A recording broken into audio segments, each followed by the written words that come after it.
Oh.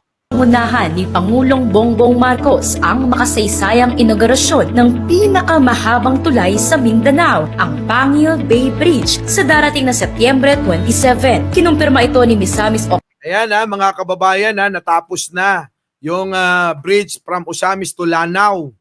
Mga kababayan, oo. Pangil Bay Bridge sa darating na Setyembre 27. Kinumpirma ito ni Misamis Occidental Governor Henry Owaminal Sr. itong Huwebes. Kasabay na okasyon, idedeklara na ring insurgency-free ang probinsya. Alaka, oo, yun na. Insurgency free na ang mga probinsya diyan. Naubusan ako ng hangin sa katawan.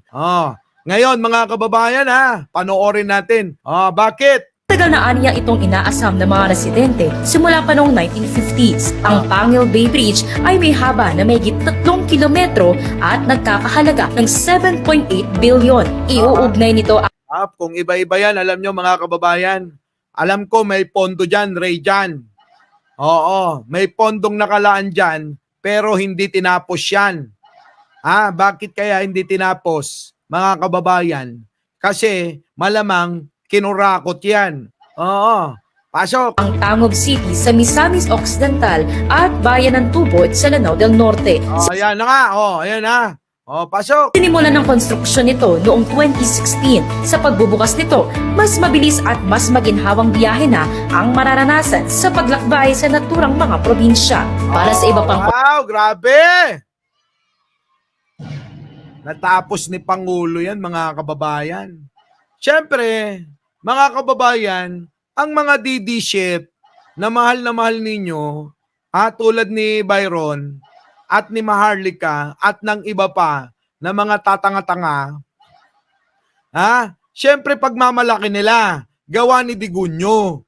Tingnan nyo. Credit grabber na naman sila. Ito'y nangyari lamang na groundbreaking lamang sa panahon ng administrasyon ni Presidente Rodrigo Roa Duterte. Kinumpleto pa talaga. Kinumpleto pa talaga daw. Si ate naman, saan ka ba nakatira? Mukhang sa Earth ka ba nakatira? O sa Pluto? Si ate naman Paanong naging Rodrigo? Ayan may kwento to Kaya for us in Lanao del Norte, yun ang pinakamalaki at pinakamahalaga at very historical at hindi makakalimutan ng tao ng Lanao. Ay, grabe, kita nyo? Hindi daw kailangan, hindi makakalimutan ng mga tao sa Lanao at syempre, kung saan mang mga lugar yan.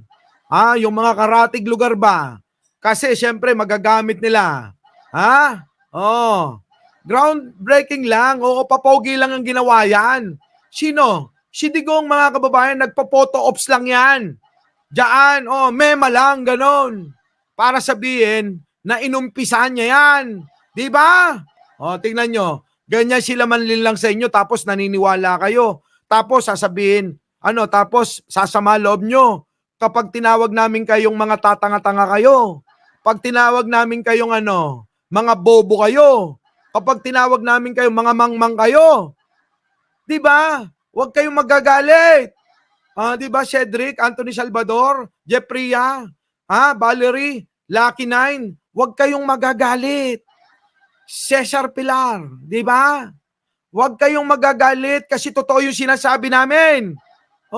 Sige, tuloy. Presidente Rodrigo, na groundbreaking lamang sa panahon ng administrasyon ni Presidente Rodrigo Roa Duterte. Kaya for us in Lanao del Norte, yun mga taga-Lanao pala sila. For us daw, na taga-Lanao del Norte. ang pinakamalaki at pinakamahalaga at very historical at hindi makakalimutan ng tao ng Lanao del Norte. Not only Lanao del Norte, because a lot neighboring provinces and kita nyo mga kababayan. cities can also Anyway, so eto yan. Ang katotohanan. Naalala nyo pa ba? Naalala nyo pa ba si Pinoy? Kita nyo kawawang mga didilis, inangkin na naman ang legacy ni President Pinoy. Bigay natin kay President Pinoy. Bakit? Siya yung nag-aproba mga kababayan. Kaya lang hindi na inabot na matapos ni Pinoy. 'Di ba? Dapat ganon, balanse tayo. Mga kababayan, ang ginawa ngayon ni Digong, dahil ito'y naaprobahan bago umalis. Sino? Si Pinoy. 'Di ba? Wag nating itago. Eto naaprobahan tong tulay na to nung panahon ni Pinoy. Ngayon, mga kababayan, ang nangyari, yung proyekto na yan, lumipas ang 7 taon, mga kababayan. Hindi tinapos ni Digong Ninyo. Hindi tinapos ni Digong Ninyo. Ang ginawa lang ni Digong Ninyo, nagpa-picture-picture lang. Nagpa-picture-picture lang si Digong Ninyo. Tapos, para masabi ng tao, 'di ba? Yung sinasabi niya na build, build, build. Inang build na 'yan. Lahat na lang, mga kababayan, inangkin ni Digong Ninyo. Panoorin na lang natin yung wika naman ni Pinoy nung panahon na 'yan. Pasok. Huwag natin kalimutan, nasa game plan ng mga kalaban ang daang matuwid na paliitin ang mga tagumpay natin. Ang iba naman, gagawa ng mga pahayag upang angkinin ang ating mga pinaghihirapan. Ayan na nga, nagkatotoo na nga yung sinabi, mga kababayan. Inangkin na nga ni Digong. Inangkin ng mga DDS. Inangkin ng mga DDS yung pa-picture-picture ni Digong. Alam nyo, ganun sila linlangin ni Digong, pero alam nyo, abay paniwalang-paniwala naman ang mga mangmang tanga at bobo. Kita nyo, mga kababayan. Tapos anong ginawa ni Pangulong Bongbong Marcos? Kung ang mga Aquino noon ay hindi tinuloy yung mga proyekto ni Pangulong Ferdinand Marcos Sr. noon, iba si Pangulong Bongbong Marcos. Anong ginawa niya? Tinapos. Kahit pasabihin ng mga tao na nag-umpisa nito ay si Pangulong Pinoy. Pero ang masakit nito, mga kababayan, yung mga walang bilang na dapat na sila ang nagtuloy, pinabayaan. Pinabayaan. Tapos ngayon, alam nyo ang ginagawa nila? Abay, inaangkin na proyekto nila. Ganyan mag-isip ang mga DDS na tanga. Biruin mo, proyekto ni Pinoy, tinapos ni Pangulong Bongbong Marcos. Sasabihin, proyekto ni Digong. Grabe, no? Sige, tuloy. Pati yung mga buwabati ko sa traffic, pag in-inaugurate na po nila yung Skyway Stage 3 at iba pa mga proyektong pinagagawa natin, mantakin po nyo. Kung sila ang makatsamba at in-inaugurate nila doon, siguro nakahanda na ngayon pa lang yung kanilang marker na nagsasabing sila na... Penoy, eto Penoy. Pinoy, eto naman, ang kaibang kay Pangulong Bongbong Marcos ba? Aba, tinitignan pa rin kayo na nag-umpisa. Hindi siya ganoon. Si Digong lang yun. Si Digong lang ang nagsasabi na, sila daw ang nag-inaugurasyon at sila daw ang may proyekto niyan. Hindi na raw sa inyo ni Pangulong Bongbong. Gito nyo, no? Grabe, no? Grabe sila, no? Grabe. Diyan yung makikita ang ugali ni Pangulong Bongbong Marcos, mga kababayan. Alam nyo kung ano? Wala sa kanya yung mga bagay-bagay na tulad ng mga ginawa sa kanila. Kita nyo si Pangulong Bongbong Marcos, mahal na mahal ngayon ng alin? Ng mga dilawan at pinglawan. Diba? Mahal siya, bakit? Kasi pinakita niya na sincero siya sa kanyang liderato. Diba? Ay grabe talaga. Ibang klase. Dapat yung ugali ni Pangulong Bongbong Marcos ang minamana Hindi yung tulad ni Digong Ninyo na masamang tao na, abay pati bunganga, masama pa. Lahat masama na. Sama nyo na pati itsura. Diba? Ay grabe, no? Sige, ito na. Pasok. Patayunon. At sila ang susi sa paglutas ng trapiko. At sila rin ang pinakamakapal na mukha. Oh, makapal daw mukha nyo, mga DDS. Ang kakapal daw ng mga mukha nyo. Anak ng pating, oy, pero Pinoy, dapat magpasalamat ka pa rin kay Pangulong Bongbong Marcos. Bakit? Ha? Oh, bakit? Oh, hindi yung mga nagpapasalamat naman mga dilawang piglawan. Bakit? Kasi yung ligasiya mo ay tinuloy ni Pangulo, 'di ba? Yung ligasiya ni Pinoy ay tinuloy ni Pangulong Bongbong Marcos, 'di ba? Hindi tulad nung sumunod sa iyo. Walang ginawa kundi mangurakot. Di ba? Sabi ni Daisy's Kitchen, yung bill ni Digong, 12 lang natapos. Yung isa palpak pa. Kita nyo, alam nyo ligasiya ni Digong? Oo, 12 lang natapos sa loob ng 6 na taon. Aba, karamihan palpak pa. Kita nyo? Bakit kanyo? Eto, tignan nyo nangyari. Ito yung ligasiya ni Digong. Ito yung ginawang tulay ni Digong. Oh, ano ang ginawang tulay? Ano naman natin yung ginawa niya? Baka sabihin ng mga DD-shit dyan, tayo bias talaga. Hindi kami bias. Oh, eto, may ginawa namang tulay. May ginawang tulay si Digong, kayo naman. Oo, wag kayong ganon. Oh, sa mga mahal na mahal naming DDS dyan mag-like na kayo. Eto na, ipapakita na natin ang ginawa naman na proyekto tulad ng tulay. Oo, ni Digong ninyo. Ni Digong ninyo. So eto na, ang tulay na ginawa ni Digong ninyo. Na ginawa noong 2018 lang by Aljo. Ayan ginawa noong 2018 mga kababayan. Sino presidente nun?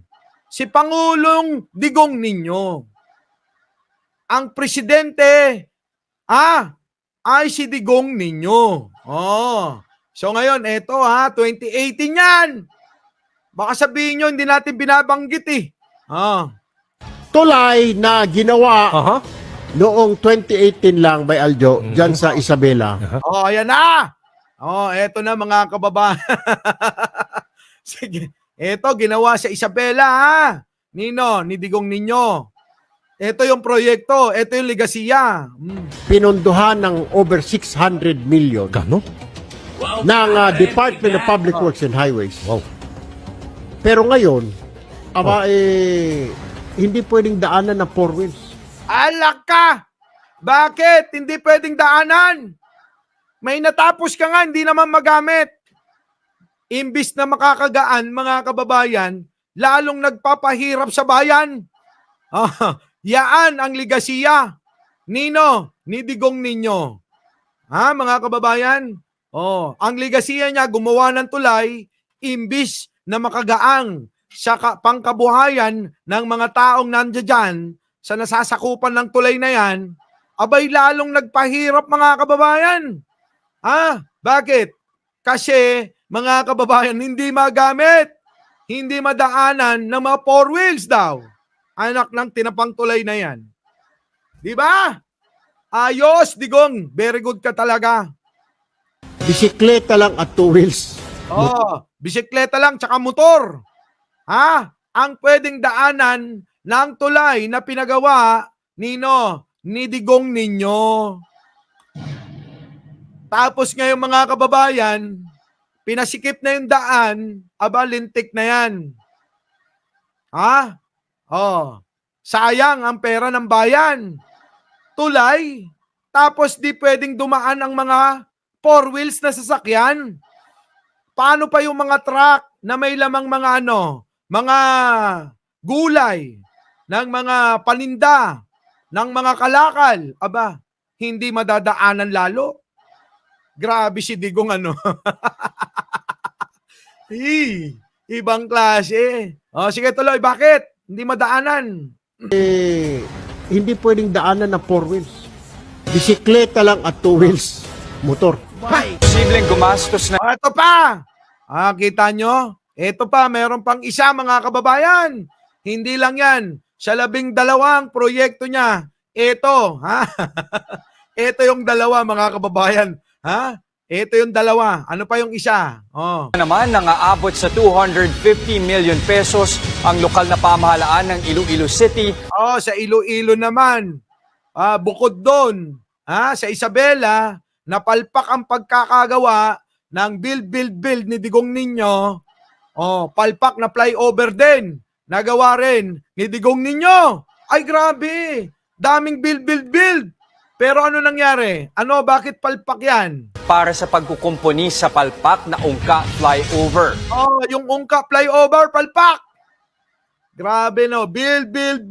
Oh, yayabang ng mga DDS. Tapos kita nyo, sa kasaysayan ngayon lang nagkaroon ng mga ganyang tulay. Tandaan ninyo, ang gawa ni Pangulong Ferdinand Marcos Sr. hanggang ngayon, pinakikinabangan. Ang tanda-tanda na ng mga tulay. Pero hanggang ngayon, ang titibay. Kita nyo, yan ang tatak Marcos. Pangulong Ferdinand Marcos Sr. Mga ginawang tulay, kalsada, grabe talaga. Iba, malupit talaga. Pag pumunta kayo, dumaan kayo ng Marcos Highway, meron doon sa gilid, parang ano tawag yan? Yung ginawa nilang tulay doon, matindi hanggang ngayon, buhay pa eh. Di ba? Tapos yung tulay dyan sa NLEX, yan, yung Bulacan to Pampanga.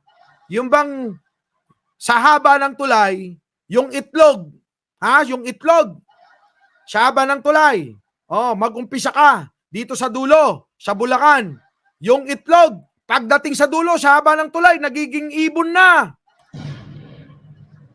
Ganong kahaba yung tulay. Ang tibay, Ang tibay. Posibleng gumastos na naman ng aabot sa 250 million pesos ang lokal na pamahalaan ng Iloilo City para sa pagkukumpuni sa palpak na Ungka flyover. Base yan sa naging geotechnical investigation ng kinuwang third-party consultant ng LGU. Kakailanganin ng pondo para maayos sa mga lumulundong pundasyon ng flyover. Alaka! Kita nyo mga kababayan, ay malupit talaga pag si Digong ang may proyekto. Pag si Digong ang may proyekto, mga kababayan, sigurado, hindi nyo magagamit to. Ay grabe yung flyover nila mga kababayan eh. Na Ungka flyover. Base yan sa naging geotechnical investigation ng kinuwang third-party consultant ng LGU. Kakailanganin ng pondo para maayos sa mga lumulundong pundasyon ng flyover. Kita nyo, gagastos na naman 250 milyon Kinako Rivera. Arnie Soto, nako. Kita nyo? Laking pera niyan, 250 milyon. 500 na bahay yan 500 na bahay yan. Kita mo? Sige, tuloy. Malambot daw kasi ang lupa na kinatitirikan ng mga pundasyon. Sino bang engineer ang kinuha ninyo? Malamang, baka pinag-practicean yan tulay na yan nung panahon ni Digong Niño.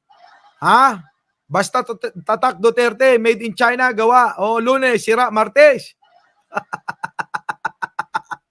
Ay, grabe. Sakaling maaprubahan ang pagkukumpuni nito, aabutin ng 10 buwan bago pa tuluyang magamit at madaanan. Delikado yan mga kababayan, Napakadelikado niyan. Hindi tinest ang lupa. Hindi tinest. Main uy. Sino pa? Paspol. This account is not existing. Malay ko sa iyo. Joseph Bangog. Ang flyover.